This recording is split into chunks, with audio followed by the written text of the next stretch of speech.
अहोई अष्टमी व्रत संतान की कामना के लिए, उसके अच्छे स्वास्थ्य के लिए, उसकी उन्नति के लिए और उसे दीर्घायु प्रदान करने के लिए रखा जाता है। तो कोई भी माँ इस व्रत को रख सकती है। जिसकी अभी संतान है वो भी रख सकती हैं, जिनके संतान अभी होने वाली है वो भी रख सकती हैं, और जिनके संतान अभी हुई नहीं है वो लोग भी इसको रख सकते हैं। सभी लोगों को जय माता दी, राधे राधे। जिस प्रकार पति की दीर्घायु और उसके अच्छे स्वास्थ्य के लिए करवा चौथ का व्रत महिलाएं रखती हैं, उसी तरह संतान की दीर्घायु और उनके अच्छे स्वास्थ्य के लिए अहोई अष्टमी का व्रत किया जाता है। अहोई माता का व्रत कार्तिक महीने की कृष्ण पक्ष की अष्टमी तिथि को किया जाता है। वैसे तो ये व्रत सूर्योदय के साथ शुरू होकर तारों को अर्घ्य देकर ही पूर्ण होता है, लेकिन कई जगह पर इसकी विधि विधान थोड़ा अलग भी हो सकता है। जैसे कि कई जगहों पर हमने देखा है कि बहुत सारी माताएं सूर्य देव की पूजा करने तक व्रत रखती हैं और फिर उसके बाद पूजा करके अपना व्रत का पारण कर लेती हैं। कुछ जगहों पर तारों को अर्घ्य देकर, तो कुछ जगहों पर चांद को अर्घ्य देकर ये व्रत खोला जाता है। तो जो भी नियम, जो भी रीति रिवाज आपके यहाँ होती हो, आप उसी प्रकार से ये व्रत रख सकते हैं। एक मान्यता के अनुसार ऐसा माना जाता है कि कोई दंपति अगर निसंतान है, उसे संतान की चाह है, तो वो अहोई अष्टमी का पूरे श्रद्धा भाव से निर्जल व्रत रखे और मथुरा गोवर्धन राजमार्ग पर बने राधा और कृष्ण कुंड में दोनों लोग अर्धरात्रि यानी आधी रात के समय स्नान करते हैं। शाम के समय पहले वो अहोई माता की पूजा करेंगे और रात्रि 12 बजे वो राधा और कृष्ण कुंड में स्नान करेंगे और उसके बाद राधा रानी की और भगवान श्री कृष्ण की युगल जोड़ी की पूजा करते हैं। गोवर्धन महाराज की पूजा करते हैं, उन पर दूध और जल अर्पित करते हैं। उसके बाद वो राधा रानी के मंदिर जाकर उनसे संतान का वरदान प्राप्त करते हैं। तो राधा रानी उन्हें संतान होने का वरदान अवश्य देती हैं, उनको निराश नहीं करती हैं। आइए जानते हैं अहोई अष्टमी व्रत की विधि के बारे में। सुबह स्नान के बाद हाथ में कुछ जल, पुष्प और अक्षत लेकर व्रत का संकल्प लेंगे। संकल्प लेते समय आप अपने सभी बच्चों के नाम बोलेंगे और अपना नाम बोलेंगे।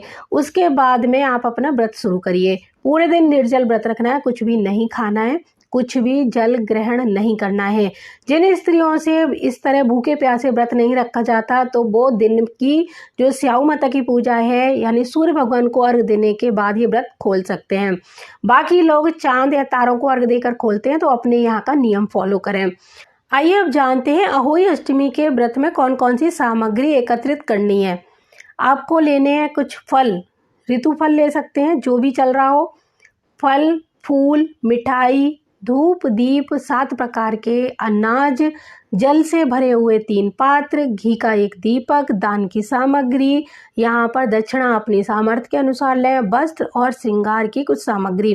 7 प्रकार के जो आप अनाज लेंगे, वो अनाज आप छोटी मात्रा में यानी कम मात्रा में या फिर अधिक मात्रा में ले सकते हैं। पूजा के बाद अगले दिन ये सभी अनाज या जो भी सामग्री है वो किसी ज़रूरतमंद को दान कर सकते हैं, ब्राह्मण को दे सकते हैं, गौशाला में गाय को खिला सकते हैं, पशु पक्षियों को खिलाया जा सकता है। अहोई अष्टमी व्रत को लेकर एक बहुत बड़ी भ्रांति फैली हुई है कि ये व्रत केवल पुत्रवती स्त्रियां ही कर सकती हैं, जबकि सच्चाई ये है कि ये व्रत संतान के लिए होता है, संतान चाहे पुत्र हो या फिर पुत्री। इसीलिए अपनी संतान के स्वास्थ्य के लिए ये व्रत रखना चाहिए। यहाँ पर पुत्र और पुत्री में भेदभाव नहीं करना चाहिए। अहोई अष्टमी व्रत की जो पूजा है वो 2 तरह से की जा सकती है। कुछ लोग इसको दिन में करते हैं, तो कुछ लोग इसको रात को करते हैं। आपके यहाँ पर जो भी रीति रिवाज फॉलो हो वही रीति रिवाज अपनाएं और उसी तरह से व्रत करें। जो लोग सुबह व्रत करते हैं वो सूर्य भगवान को अर्घ देने के बाद भोजन ग्रहण कर लेते हैं, और जो लोग शाम को ये पूजा करते हैं वो चंद्रमा या फिर तारों को अर्घ देने के बाद व्रत का पारण करते हैं। जब भी आप अहोई अष्टमी व्रत की पूजा कर रहे हो, उस समय अपने सभी बच्चों को अपने पास बिठाकर ये पूजा करनी चाहिए। अगर आपके बच्चे दूर रहते हैं तो उनको वीडियो कॉल के माध्यम से उस पूजा में शामिल जरूर करिए, क्योंकि ये पूजा संतान के लिए है, तो संतान का उस पूजा में उपस्थित रहना बहुत ही ज़्यादा जरूरी हो जाता है। तो आइए जानते हैं कैसे करनी है अहोई अष्टमी की पूजा। आपको अपने घर के ईशान कोण या उत्तर दिशा को हल्दी में थोड़ा सा जल मिलाकर वहाँ पर पोछा लगाना है। आपका घर कच्चा है तो उसमें गोबर में हल्दी मिलाकर लीपना है। दीवार पर आप गेरू से अहोई अष्टमी माता का चित्र बनाएंगे।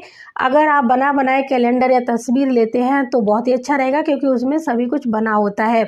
अब आपको 2 घड़े भर के रखने हैं, क्योंकि हमें 2 घट स्थापित करने हैं। 1 मटका यानी 2 लोटे ले सकते हैं, 2 करवे भी ले सकते हैं, साइज कोई भी हो सकता है। 1 में जल भरेंगे और 1 में गेहूं अनाज भरना है। और स्याऊ माता का जो चित्र होगा उसके पास अनाज की छोटी सी ढेरी बनाकर उसके ऊपर इनको स्थापित करना है।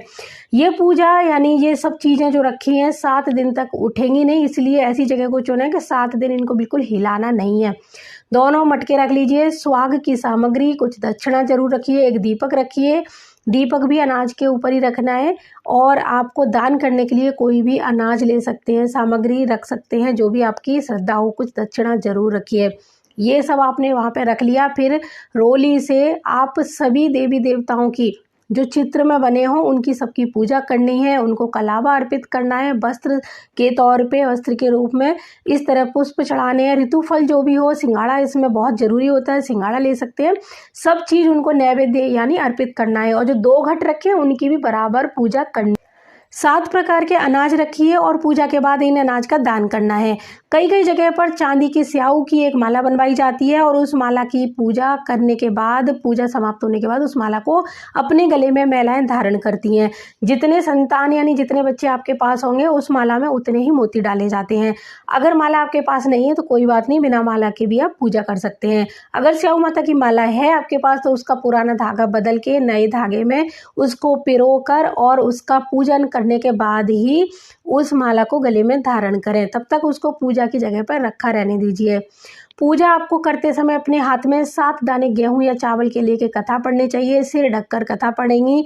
कथा कोई और सुनाने आया हो आपके पास में या फिर कहीं सुनने जा रहे हैं, तब आप उनको कुछ दक्षिणा अवश्य देकर आइए। उनके चरण स्पर्श जरूर करिए। पूजा हमें ये अपने घर में करनी है। जहाँ पर दिवाली की पूजा होती है वहीं पर स्याऊ माता की पूजा करनी चाहिए। बहुत सारे लोग एक जगह मिलकर कहानी कथा पढ़ते हैं, तो कहानी आप कहीं पर भी सुन के आ सकते हैं, लेकिन पूजा का जो मंडप हमने लगाया है वो हमारे घर में ही लगेगा। एक चीज़ और आपको ध्यान रखनी है, 7 दिन तक इन सब चीज़ों को हटाना नहीं होता है, सिर्फ दान की सामग्री के अलावा। तो इसीलिए 7 दिन से पहले हटे ना, ऐसी जगह का चुनाव करिए। और जो दिवाली होगी, छोटी दिवाली, उस दिन ये चीज़ें सब हटाई जाएंगी। अब मैंने आपको यहाँ पर 3 जल के पात्र भरकर रखने को कहा था। तो पहला जल का जो लोटा है वो आपने 2 घट रखे थे, 1 में अनाज और 1 में जल का भर के वहाँ पे रखा जाएगा, जो 7 दिन तक बिल्कुल हिलाना नहीं है। दूसरे लोटे का जो जल है वो सूर्यदेव, चंद्रदेव या फिर तारों को अर्पित किया जाएगा। और तीसरे जल का जो लोटा या गिलास है वो आप अपने बच्चे को पिलाएंगी। तब आपने जैसे पूजा सुबह करनी है, अगर सुबह वाली पूजा करते हैं तो सूर्य भगवान को अर्घ लगेगा दूसरे लोटे से। और अगर आप शाम को करते हैं तो चंद्रदेव या फिर तारों को अर्घ देना है। पहला लोटा भरा रहेगा, उसको छूना नहीं है, हिलाना भी नहीं है बिल्कुल भी। तीसरे जल का लोटा है वो आपको अपनी संतान को पिलाना है। अब यहाँ पर कैसे पिलाना है वो प्रोसेस सुनिए। आप पूजा करेंगी तो अपने सभी बच्चों को अपने पास बिठा कर रखिए। पूजा समाप्त होने के बाद में आपको पढ़ना है एक मंत्र। मंत्र मैं यहाँ दे दूंगी, आप उस मंत्र को तब तक पढ़िए जब तक कि आपकी इच्छा हो, आप श्रद्धा भक्ति से पढ़ पाएँ। मंत्र का कोई ऐसा संख्या नहीं है कि आप 5, 11, 21 बार पढ़िए। जितनी देर आप पढ़ सकती हैं उस मंत्र को पढ़िए। गिलास को अपने हाथ में पकड़िए और उस जल को देखते जाइए, देखते जाइए। जब पूजा समाप्त हो जाए तब करना है ये काम। जब आप आरती कर दो, जब आप कहानी पढ़ लो, बच्चे के हाथ में पकड़ाइए दूसरा गिलास और उसको भी मंत्र चैट करने के लिए बोलिए। आपके जितने बच्चे हों वो सब अपना 1-1 गिलास भर के रखेंगे और पूजा समाप्त होने के बाद यानी मंत्र समाप्त हो जाए तो वो जल बच्चों को पिला दीजिए। उनके स्वभाव में बहुत अच्छा परिवर्तन देखने को मिलेगा। मंत्र पढ़ने के बाद वो जल बच्चे को पिला दीजिए और सूर्यदेव या फिर तारों को अर्घ देकर अपने व्रत को पूर्ण कीजिए। दान की सामग्री अपनी सासू माँ को जो श्रृंगार सामग्री थी उनको देकर चरण स्पर्श करें और जो 7 प्रकार के अनाज आपने अलग से रखे थे उनका भी आप दान करिए। आप अगले दिन भी दान कर सकते हैं। पूजा की सामग्री में से 2 घड़े जिसमें 1 में जल था और 1 में गेहूं थे वो बिल्कुल हिलाना नहीं है, वो 7 दिन तक रखा रहेगा। छोटी दीपावली वाले दिन इन सभी चीज़ों को हटाना है। चौक बढ़ाकर, चौक कैसे बढ़ाते हैं, हाथ में कुछ चावल या गेहूं लेकर उस चौक पे डालेंगे, उस जगह पर जहाँ पर ये सारी चीज़ें आपने लगाई हैं, और आज्ञा लेकर आप सभी चीज़ें हटाएंगे। जो जल का लोटा है, उस जल के पानी से दीपावली वाले दिन आपके बच्चे स्नान करेंगे, उनके स्नान के जल में इस जल को मिला दीजिए या फिर उनका मुंह धुला दीजिए। और जो अनाज है उसको आप गौशाला में डाल सकते हैं, इसमें और अनाज मिलाकर किसी को दान कर सकते हैं। और जो स्याऊ माता की माला थी जो हमने वहाँ रखी थी, वो माला तो हमें अहोई अष्टमी के दिन पूजा के बाद गले में धारण करनी है, और उसको भी उतार के जो छोटी दीपावली है उस दिन अच्छे से पूजन करके अपनी तिजोरी में रख लेना है। तो ये एक प्रोसेस पूरा पूजा का हो जाता है हमारा पूरा। अब आपको जो व्रत खोलना है, बच्चे अपने हाथों से अपनी माँ को जल पिलाकर ये व्रत खुलवाते हैं तो बहुत ही ज़्यादा अच्छा रहता है।